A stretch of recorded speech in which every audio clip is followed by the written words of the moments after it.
Well, Fight Fan, thanks for the backup, man. But, I'll say this.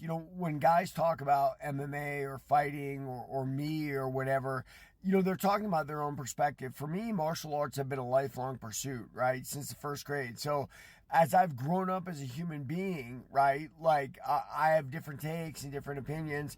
I mean, I think that one guy was really upset with saying that me saying about when I was 45, I would beat up Conor McGregor.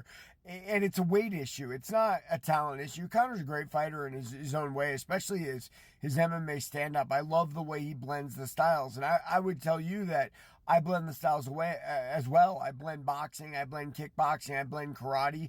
And that's what makes me a good stand up fighter. And I think that's what makes most of the great stand up fighters great. Anderson Silva, George St. Pierre, all of them being able to make that blend occur.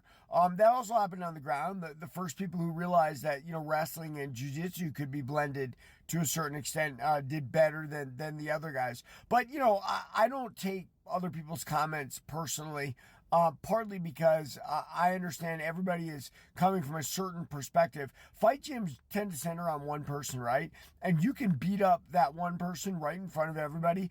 They're not going to change their mind about the reality of that their hero can beat you. It's sort of like the same way fans fall in love with Conor or any other fighter. It's an emotional thing that they believe in their soul, and they can't distract that, and they make up events to whatever needs to go with their opinion.